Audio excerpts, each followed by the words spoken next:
Tuan Yang Dipertua, Penang Port Sdn Bhd atau PPSB adalah syarikat milik penuh Menteri Kewangan Diperbadankan atau MKD.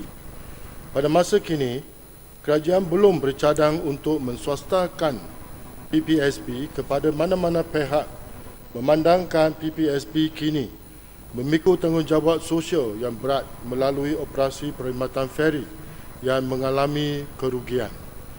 Kerajaan juga buat masa ini belum berhasrat untuk menjual ekuiti yang dimiliki dalam PPSB atau menerima mana-mana pihak termasuk Kerajaan Pulau Pinang sebagai pemegang saham dalam PPSB. Sekian, terima kasih.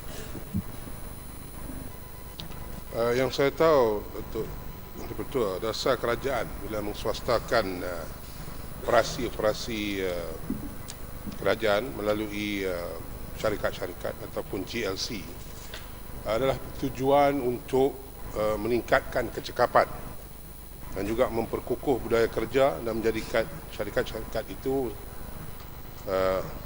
satu syarikat yang berdaya saing. Namun kini kita mendapati beberapa buah syarikat yang telah diswastakan mengalami berbagai masalah. Dan saya faham termasuklah PPSB.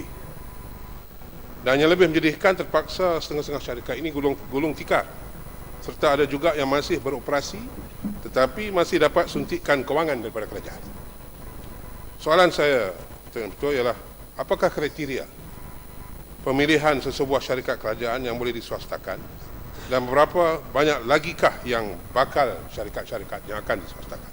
Terima kasih. Terima kasih Yang Berhormat. Sebenarnya saya tidak mempunyai angka berkenaan dengan berapakah syarikat yang kerajaan sedia ataupun akan menswastakan. Tetapi kerajaan selalunya bila nak menswastakan sesebuah syarikat MKD, kita perlu tengok dari segi adakah revenue syarikat itu stabil atau tidak stabil. Tetapi berkenaan dengan Penang Port Sdn Bhd, kita tahu bahawa pada masa sekarang tanggungjawab sosial untuk perkhidmatan feri memang mengalami kerugian, dan pada masa sekarang harga minyak juga tidak menentu untuk tahun 2008. Kerugian perkhidmatan feri itu menambah, dan pada masa sekarang PPSB juga dalam peringkat nak mengembangkan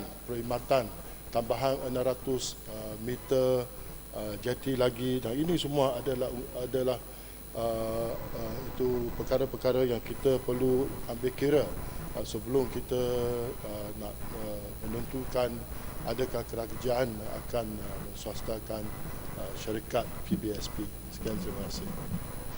Jika penghalang kepada penswastaan Penang Port ini adalah servis perkhidmatan feri, kenapa tidak servis perkhidmatan feri ini dipisahkan daripada Penang Port supaya dikendalikan oleh kerajaan ataupun dikendalikan oleh syarikat yang khusus untuk pengendalian feri ini, dan pelabuhan tersebut diasingkan sebagai satu entiti yang bukan diswastakan tetapi mungkin pengurusannya, management dia diberi kepada satu syarikat yang ada track record dalam pengurusan pelabuhan, syarikat tempatan seperti Northport, PTP ataupun Westport. Dan saya mencadangkan agar dipisahkan. Adakah kementerian mencadang untuk buat sedemikian dan bukan diswastakan tetapi buat management control agar tidak ada masalah seperti dulu kita swastakan keuntungan dan kerugian itu ditanggung oleh kerajaan dan tidak timbul isu bailout nanti. Terima kasih. Terima kasih Yang Berhormat.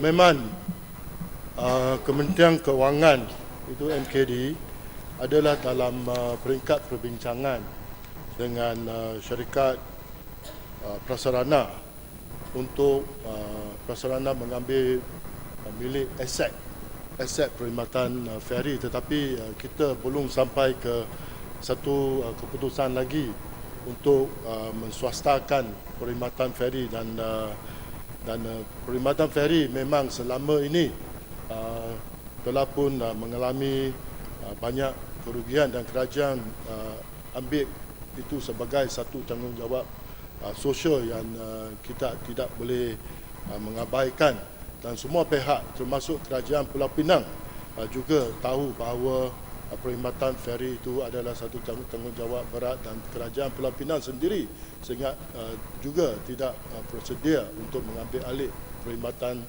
feri Pulau Pinang. Sekian, terima kasih.